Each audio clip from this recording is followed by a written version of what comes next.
Kalau dari saya pribadi ya dan juga mungkin yang lain dapat itu kita bertemu dengan dua tokoh juga yaitu dari namanya Profesor Suwo ya. Itu salah satu pakar AI Telkom University yang salah satunya 2% dari orang terpintar di dunia. Wow. Gitu. Salah satunya ya pemimpin itu harus itu ya seperti Arais ini kita harus mikirkan cepat, tepat, ya apa ya? Ya pokoknya cepat dengan tepat. Dan harus menerima resiko yang kita ambil. Ya, dan jangan lupa untuk bisa melihat peluang-peluang yang ada di sekitar. Program yang saya terapkan itu adalah Lisa. Apa? Lisa. Iksa. Lisa. Lisa. Yes. Lisa apa Lisa? Lihat sampah, angkat. Asik. Ini Lisanya ada Blackpinknya nggak? Nggak ada. Nggak ada. Oke, aman ya. Jadi Oke. kalau seandainya mereka lihat sampah angkat, ya mungkin kedepannya dengan program-program yang lebih besar itu gampang terkabulkan.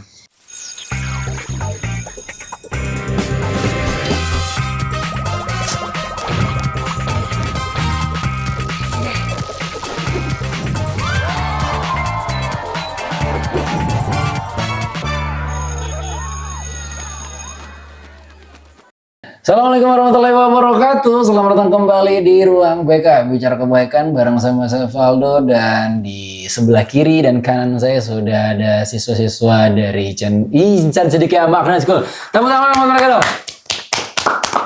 Ya, untuk kali ini ya kita mau bahas bareng sama mereka ini karena mereka ini merupakan delegasi ya atau siswa-siswa ICMS yang memilih untuk berangkat ke WJSLS 4.0 atau West Java Student Leaders Summit yang diselenggarakan oleh Forum OSIS Jawa Barat atau FOJB pada tahun 2026. Lebih tepatnya ini di bulan apa kemarin? Bulan April awal ya, tanggal 11 April. Nah, ini mereka berangkat ke sana untuk di Bandung ya. Di Telkom University. Telkom University di Bandung. Nah, mereka berangkat ke sana itu untuk belajar bersama dengan khususnya lebih kepada apa kemarin, sampah. Ya, sampah terkait dengan pencegahan sampah di Indonesia. Pencegahan sampah di Indonesia. Nah, ini hal yang menarik yang pengen kita bahas di sini. Sebenarnya apa sih yang mereka dapatkan di sana? Apakah mereka mendapatkan ilmu-ilmu yang bermanfaat yang bisa diterapkan secara organisasi di sini? Tapi sebelum itu, ya mungkin ini kan ada wajah-wajah yang memang udah sering tampil di podcast ini. Tapi ada juga wajah-wajah yang belum tampil di podcast ini. Termasuk Anda dan Anda, ya kan? Nah, kalau ini sudah pernah sebelumnya. Tapi nggak apa-apa, kita kenalan lagi dari ujung. Silakan, Antum. Ya, assalamualaikum warahmatullahi wabarakatuh. Waalaikumsalam warahmatullahi wabarakatuh. Perkenalkan, nama saya Ahmad Suhaimi. Kelas berapa kamu? Kelas 8. Kelas 8. Oke, lanjut, Antum. Perkenalkan, nama saya Adin Kais Fanani Risman, kelas 11. Kelas 11. Perkenalkan, nama saya Saka Dinata Arfinha dari kelas 8. Kelas 8. Perkenalkan, nama saya Ares Miftah Fauzan dari kelas 8. Oke. Kemarin kan kalian habis berangkat nih, ya. Kemarin siapa berangkat itu kan? Dari sama Pak Bekti. 6 orang siapa itu? Delegasi. Itu ini kita berempat, dua lagi Aska dan juga Felicio. Oke. Berarti berenam ya? Berenam dan satu guru. Ya. Pembimbing. Nah, boleh nggak sih diceritain gimana sih kemarin pengalaman mengikuti Forum OSIS Jawa Barat ini atau WJSLS ini? Coba siapa yang mau cerita nih? Sok. Dari mana? Ya dari pengalaman kalian selama di sana, apa yang kalian dapatkan? Ya, pertama sih kalau tentang dia punya acara itu bisa dibilang sederhana, namun sangat bermanfaat. Kenapa? Karena memang mereka Forum OSIS Jawa Barat itu mereka mengundang-undang para tokoh-tokoh yang Tokoh terkait nasional? dengan sampah. Tidak juga. Oh, tokoh yang terkait yang dengan bisa- sampah. Ya, terkait dengan sampah. Salah satunya itu ada namanya itu di ini. Saya catat tuh. Ada Siapa namanya? Kak Musir.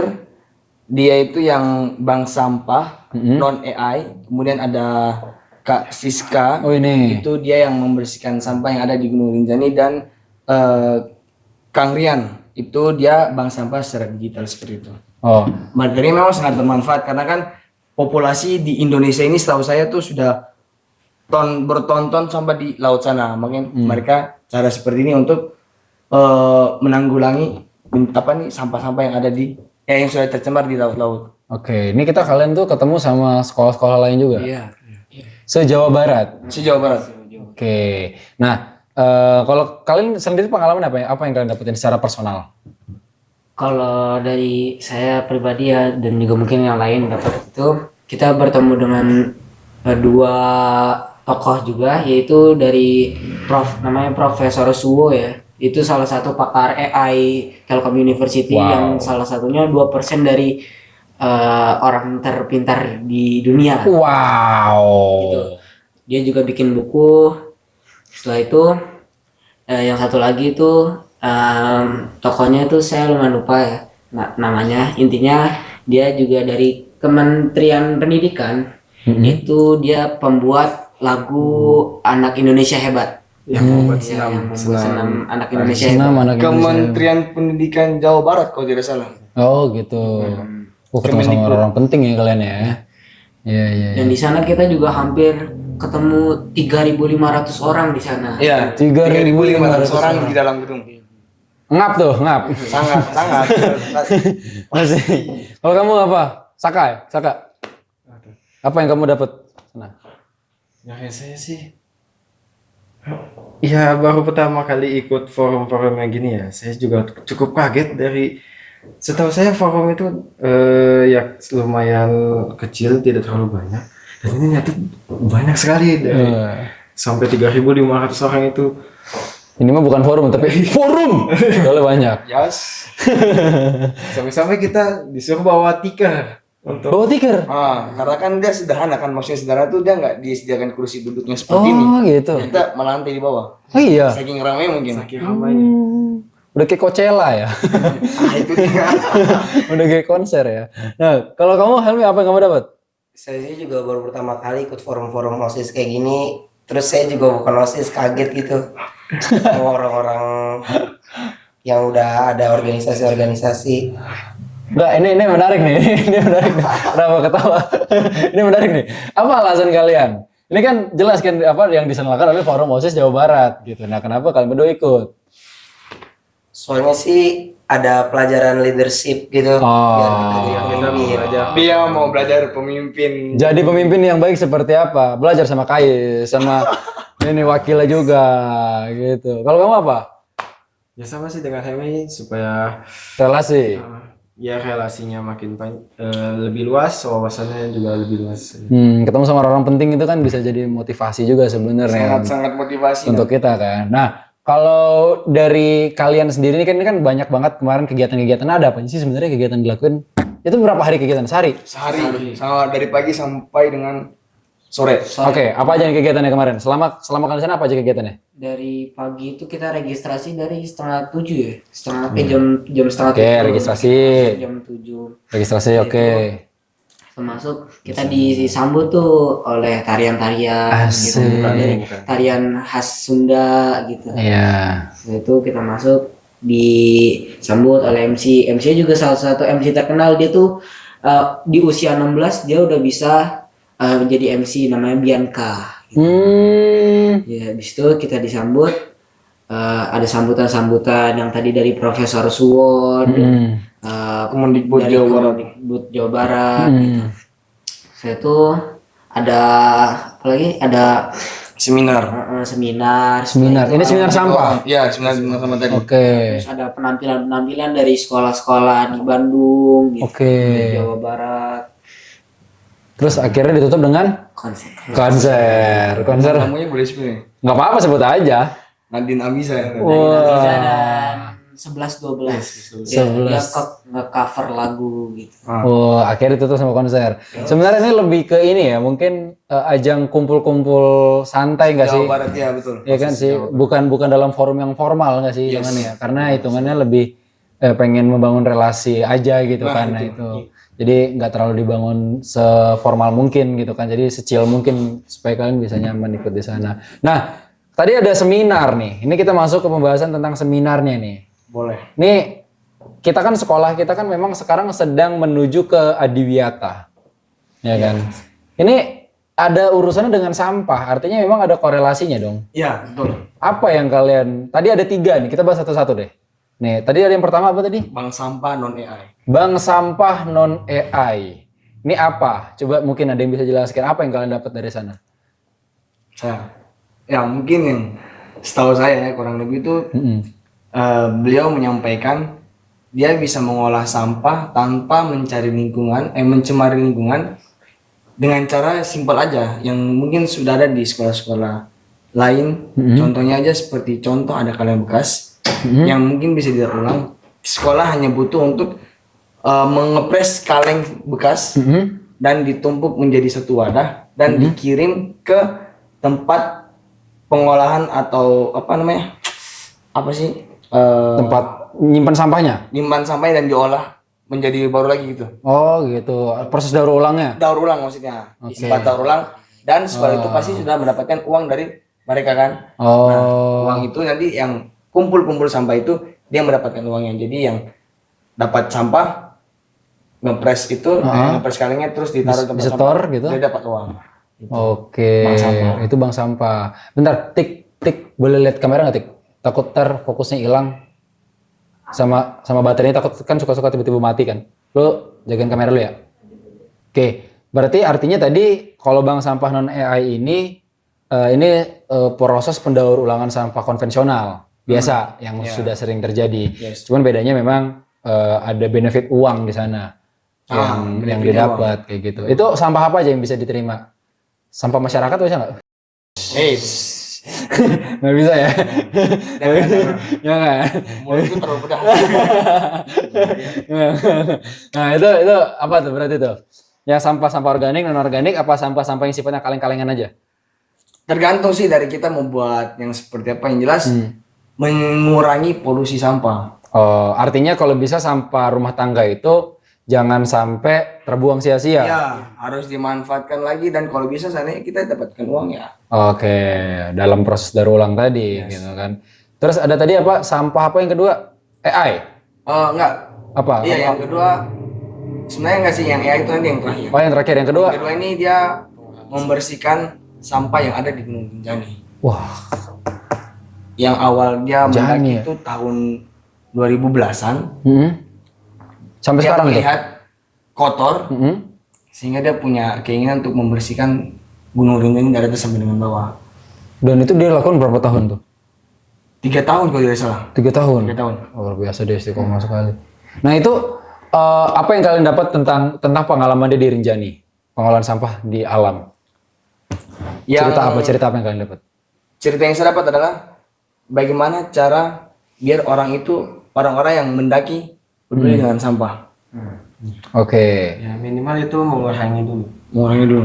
Oke, karena kan yang saya tahu kan biasanya kalau orang daki gunung itu biasanya di simaksinya itu selalu ada dihitung tuh jumlah makanan yang dibawa, ya kan? Kalian udah pernah di gunung belum sih? Pernah. Sudah kan? Itu kan dihitung kan? Yes. Dihitung kan sampah apa aja nih, dicatat ya kan?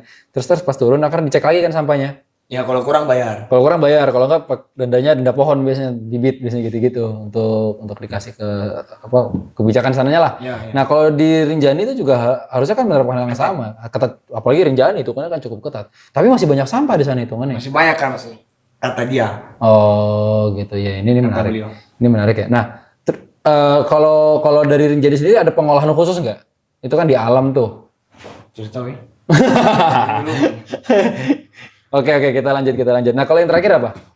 Yang terakhir itu ada bank sampah AI. Apa nih maksudnya bank sampah AI ini apa? Lebih dikelola oleh AI. Gimana maksudnya dikelola sama AI itu? Apakah dia pakai website, pakai aplikasi? AI di sini mungkin yang dimaksud adalah kalau yang non AI kita kan dapat uang. Yang Iya. kerja manusia. Oke. Kalau AI yang kerja AI kita tinggal taruh AI yang bekerja. Jadi kita hanya ambil sampah, taruh di mesin AI. Nama mesinnya saya lupa. Kita taruh dia yang ngolah. Habis itu masuk ke dalam tempat wadah gitu, langsung masuk ke rekening uangnya. Oh iya. Nggak pakai cash lagi, Oh, langsung. langsung ke rekening. Wis menarik. Nah, itu kalian ditawarin aplikasinya nggak buat kita pakai di sekolah kita? Mereka nawarin aplikasi nggak buat kayak kita? Belum sih. Itu sih ke website dan ada bentuk fisiknya itu tempat. Oh, ada bentuk produknya. Mungkin vending machine gitu bentuknya. Itu sih masih pameran kemarin, belum dijual secara Oh, jadi umum, belum dipublikasi. sebenarnya baru dummy project hitungannya, Ya, kayak ngasih contoh sosialisasi bakal ada seperti ini, gitu. Dan nantinya kalian mungkin akan bisa menerapkan hal yang sama juga di sekolah kita. Ya. Kurang lebih kan seperti itu, kayak gitu kan. Nah, ini untuk yang OSIS nih, ya. Kalian kan sekarang kan masih menjabat nih kan sebagai OSIS. Setelah mengikuti forum ini kan forum OSIS Jawa Barat, ya kan. Ada nggak perubahan yang kalian dapatkan untuk melihat peran OSIS di sekolah? Setelah apalagi kan kita punya Adiwiyata nih sekarang nih. Artinya program-program kita ke depannya ya selama kalian menjabat dan dalam sisa waktu berapa bulan ke depan ya kan berarti ini harus bisa mensupport Adiwiyata sebisa mungkin. Kira-kira ada langkah-langkah seperti apa yang mungkin yang bisa kalian lakukan? Kalau menurut saya langkah-langkahnya Hmm. ini terpacu juga dari kegiatan kemarin gitu. Iya. Jadi menimbulkan rasa kepedulian lingkungan. Iya. Apalagi kita dari guru-gurunya juga udah menyuruh kita buat peduli terhadap lingkungan juga gitu. Oke. Dengan adanya program Adiwiyata ini dari saya dan Kais itu mengusulkan kita pada saat kegiatan itu kita nanti kan akan ada penerimaan siswa baru. Nah kita bakal buat monumen lah gitu, semacam monumen buat sejarah ya, dari botol-botol plastik kita kumpulin. Kan di sini juga di CMS ini juga banyak ya produksi botol plastik, biasanya habis minum gitu. Daripada kita buang gitu, mungkin bisa jadi kita bakal bank sampah. Ini bank sampah sudah mau dilanjutkan. Setelah itu kita bakal bikin monumen, contoh aja mungkin bentuk tulisan ICMS gitu dari botol itu. Lucu sih. Ntar kita tulis sejarah dari OSIS periode 2025-2025. Tapi dari sampah. Dari sampah gitu. Ya itu menarik sih, itu menarik. Saya jadi kepikiran satu ide ini menarik nih. Mungkin bisa kalian pertimbangkan ya nanti ya. Apa itu? Kan tahu printer 3D gak sih? Tahu, Yang 3 dimensi. Iya kan printer 3D itu kan dari plastik gitu. Iya, itu kan biasa kan diambil dari botol-botol yang disulin ulang kan ini ya kan, diserut ulang terus jadi bahan terus jadi benang ujungnya kan untuk bahan cetaknya. Kayaknya itu menarik deh itu. Kalian mungkin bisa coba ajukan nanti ke sekolah. Bismillah kalau didukung. Iya kan? Soalnya itu juga saya lihat harganya lumayan banget. Yes, betul. Pakai printer sekolah nggak bisa ya? Tapi itu menarik. Tapi itu menarik ya. Itu bisa tuh. Jadi nanti soon-nya ke depan semoga kita bisa menyediakan printer 3D tadi dan alat-alat yang memang bisa mensupport untuk program Adiwiyata ini berjalan sehingga sampah-sampah plastik tadi itu jadi barang yang berguna. Jadi barang lagi. berguna betul. Mungkin bisa jadi paping kan, ada kan sekarang lagi rame itu kan Paping blok. plastik jadi paping blok kayak Dibakar gitu gitu kan. kan. Iya. Bahan bakar juga bisa sebenarnya. Nah jadi bahan bakar bisa gitu kan. Terus jadi macam-macam kerajinan lah. Bahan bangunan juga. Bahan bangunan gitu kan. Kayak contoh tempat duduk dibuat dari botol-botol bekas, sampah-sampah ditumpuk-tumpuk baru dirakit-rakit botol-botol. Nah itu. Di CMS juga kan kita udah menjalani nih pembuatan ekoenzim. Jadi Iya tuh. Sampah organik. Sampah organik. Iya. dari kulit-kulit buah. Ekoenzim, gitu. pupuk kompas. Kompos. Pupuk kompos berarti pupuknya nunjukin arah dong berarti. Nah, oke, ini tadi dari segi OSIS-nya. Ini dari segi yang bukan organisasi OSIS nih. Kalian tadi kan bilang ini untuk nyari kepemimpinan. Ya kan? Apa insight tentang kepemimpinan yang kalian dapat setelah ikut forum OSIS Jawa Barat ini? Ya, untuk kepemimpinan, salah satunya ya pemimpin itu harus itu ya seperti arah sini kita harus memikirkan cepat, tepat, ya apa ya pokoknya cepat dengan tepat dan harus menerima resiko yang kita ambil. Ya, dan jangan lupa untuk bisa melihat peluang-peluang yang ada di sekitar. Itu salah satu hal yang harus dimiliki oleh seorang pemimpin. Gitu. Jadi kadang-kadang kan kita tuh suka gini ya. Ini mah gini-gini ya, ini mah gini, tapi gini-gini ada tapinya, ada banyak tapi dalam sebuah keadaan. Hitungan lah bahasa. Iya gitu, kayak Mau gini tapi gini, mau gini tapi gini. Nah, seorang pemimpin yang baik adalah pemimpin yang bisa menghilangkan kata tapi tersebut, lalu melihat peluang apa yang bisa diperoleh dengan SDM yang ada, gitu. Salah satunya tadi sampah tadi, ya kan? Dengan kalian datang berangkat ke sana, itu kalian melihat, oh ternyata sampah bisa digunakan dalam banyak hal, bisa diberdayakan dalam banyak hal. Artinya ini peluang yang bisa kita dapatkan untuk sekolah kita yang mungkin produksi sampahnya masih sering dibawa keluar, masih sering dibuang gitu aja. Nah, Chen, silakan. Apa yang kamu dapat Hamid dari kepemimpinan? Kalau dari kepemimpinan sih, misalkan ya, contoh saya jadi pemimpin nih, ada yang buang sampah sembarangan, saya ambil, nanti saya suruh, biar saya tuh jadi contohnya dulu pertama. Wih, berat, nice. Lanjut, apa lagi? Terus habis saya suruh-suruh tuh, saya juga harus apa ya, kayak merhatiin lingkungan gitu. Ya peduli sama lingkungan. Dan tentunya yang namanya pemimpin itu perlu ada namanya konsistensi. Yes. Ya kan, jadi nggak bisa tuh kamu cuma sekedar sekali nyontohin besok nggak lagi. Itu harus terus direpetisi dan berulang kali sampai akhirnya itu terekam di memori orang lain bahwa siapa Hemi ya? Hemi adalah orang yang sangat-sangat peduli sama lingkungan gitu. Ini jadi saya ngasih wejangan ke kalian. Ya nggak apa-apa ya, nggak apa-apa. Nah, ada nggak hal-hal yang menurut kalian kalau bicara soal sampah ya? Ini dari kacamata, dari point of view kalian sendiri. Ada nggak hal-hal yang kiranya memang urgent banget untuk kita lakukan segera? Ada. Apa? Yaitu peduli terhadap lingkungan. Peduli terhadap lingkungan. Masih sangat-sangat kurang di, terus terang aja, masyarakat di CMS ini seluruhnya tanpa terkecuali, termasuk saya juga, peduli kita terhadap lingkungan itu sangat-sangat kurang. Ya, bagaimana kita sehingga kita bisa menambahkan rasa kebudayaan itu terhadap lingkungan. Ya salah satu contohnya dari contoh kecil saja, ketika habis acara entah itu OSIS atau acara kecil-kecilan yang memang pasti produksikan sampah meningkat tuh pasti ada. Yes. Tambah. Ya kita minimalnya itu kita setelah kegiatan habis makan langsung Simpan sendiri itu. Ya, jangan ditaruh biarkan begitu saja, karena kan kalau seandainya habis acara ini pasti lupa dan tergeletak begitu saja, dan kita masih mengandalkan kebersihan. Nah, orang kebersihan maksudnya gitu. Iya, bagian ya memang mereka tugasnya adalah membersihkan, tapi bukan berarti kita bisa semena-menanya dengan sampahnya kita gitu. Biarpun kebersihan itu kan tetap konsisten ke depannya gitu, tetap bersih terus. Iya. Itu saya setuju sih, memang ini jadi kultur bukan cuma di sini doang ya, di berbagai lembaga, di berbagai kelompok masyarakat pun kalau kita lihat nih event-event di luar ya, itu tuh memang mereka awareness terhadap sampahnya mereka juga memang kurang gitu. Ya. Jadi memang ini jadi problematika umum sebenarnya ya, khas masyarakat kita Indonesia khususnya. Di kota-kota besar sekalipun yang udah disediakan banyak tempat sampah, kepedulian terhadap sampahnya juga masih kurang juga. Bahkan kebingungan antara membuang sampah plastik ini di tong sampah hijau, kuning atau merah ya. Ini pun masih kurang edukasi hal itu. Ya kan? Ya kan? Kita di kota-kota besar juga kadang-kadang kalau ke Jakarta kemana kita suka ngelihat di tempat merah ada sampah apa, di tempat kuning sampah apa, masih belum ada tempatnya. Sehingga memang edukasi itu memang perlu harus ditanamkan. Menurut kalian nih, di skala kita aja dulu nih. Kan tadi kan kita sepakat bahwa memang awareness terhadap sampahnya memang masih perlu harus ditingkatkan lagi. Kira-kira konkretnya seperti apa enaknya? Biar teman-teman kita nih, kita semua deh khususnya ya.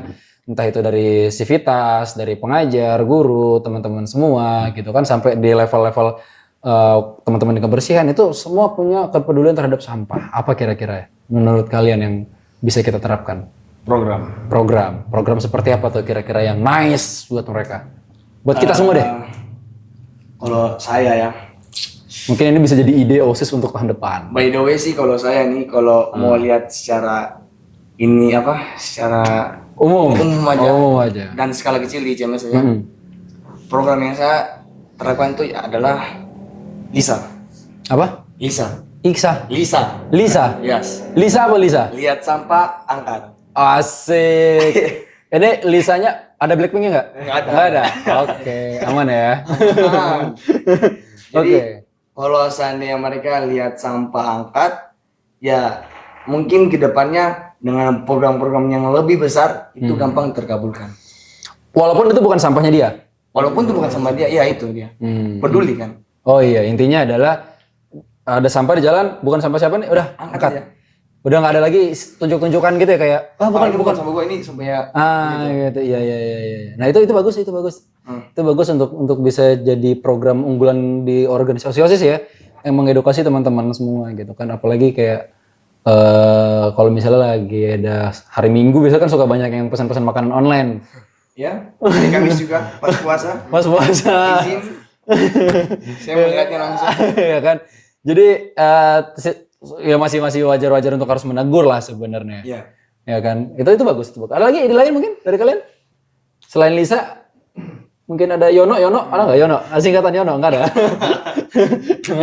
nggak ada apa-apa. Sebenarnya sih Lisa ini sih waktu yang pada saat saya sekolah dulu di Papua kan, pondok pesantren memang ada program seperti itu dan itu sangat efektif sehingga keistiqomahan kebersihan dan sehari itu sangat-sangat efektif. Oke, karena memang punya kepedulian terhadap sampah tadi. Akhirnya muncul karakter peduli terhadap lingkungan. Saya ingin coba terapkan di ICMS ini. Gitu.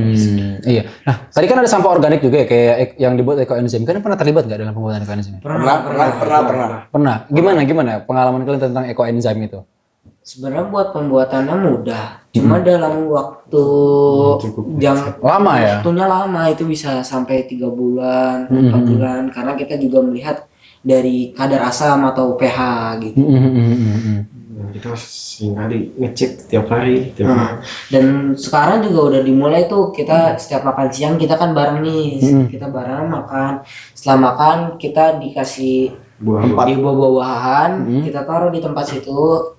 Misalnya contoh semangka, kita makan dulu, terus sisa-sisa kulitnya itu kita taruh di piring. Ntar akan ada petugas piket buat ekoenzim ini untuk keliling untuk ngambil gitu. Nah setelah dari jadwal makan itu kita potong-potong ini. Habis itu kita masukin ke dalam wadah jerigen gitu.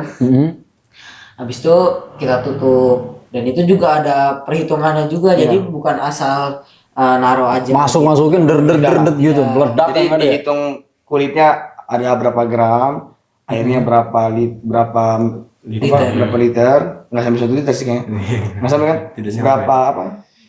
Berapa mili ya? Biar bisa mengekstrak itu ya. Ya. Setelah itu kalau sudah pas hitungannya, dijadikan satu dalam jerigen, dikunci rapat, dibiarkan selama berapa bulan? 3 bulan. 3 bulan baru bisa dipanen. Oh, udah ada yang pernah kalian cobain belum? Saya pernah coba. Oh ya. Buat gigi tuh. Oh ya. Yes, itu dia bisa membersihkan gigi secara maksimal. Cuman habis dikumur pakai ekoenzim itu, kan dikumur tuh harus cepat-cepat pakai air putih. Karena itu kan asamnya tinggi. Oh. Jangan sampai gara-gara ekoenzim itu dia menghancurkan gigi kita gitu. Oh gitu. Tapi itu bisa tuh bersih tuh. Bisa, dan memang kayak lebih fresh daripada odol.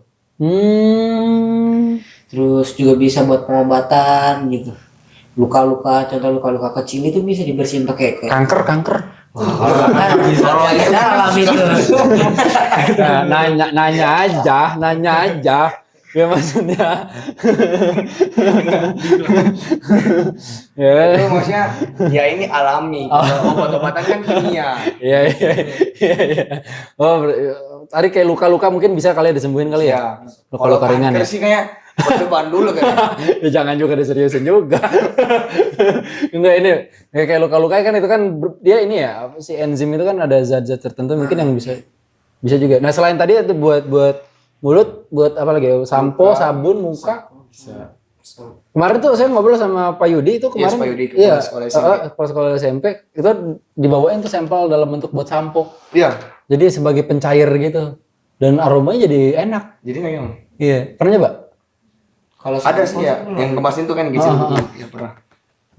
Nah, ini kan artinya kan kita kan ada entrepreneurship juga, dan ini sampah yang bisa didaur ulang jadi peluang bisnis lagi. Itu tadi. Itu tadi ya. Benar menarik sekali. Nah, jadi ya Bunda, di Insenjadika Magnet School ini anak-anak itu tidak hanya dilatih kecerdasan secara akademiknya, tapi di non akademiknya, life skill-nya mereka juga diajarkan. Kayak tadi mereka belajar bagaimana cara mengolah sampah.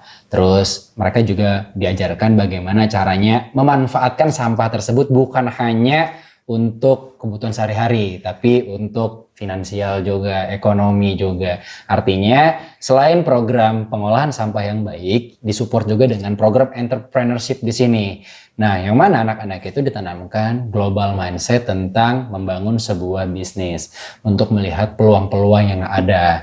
Ya, jadi insya Allah ketika ayah bunda memasukkan anandanya ke Insenjadika Magnet School, inilah gambarannya bahwa anak-anak itu nantinya akan aktif berorganisasi baik di dalam sekolah maupun di luar sekolah. Dan ini jadi peluang yang sangat besar menyambut Indonesia Emas 2045. Terima kasih teman-teman semuanya. Sudah ngobrol bareng sama kita dan sharing-sharing bareng sama teman-teman yang ada di rumah yang lagi nonton podcast ini. Semoga bermanfaat. Sampai berjumpa lagi di Ruang BK episode selanjutnya. Assalamualaikum warahmatullahi wabarakatuh. Waalaikumsalam warahmatullahi wabarakatuh.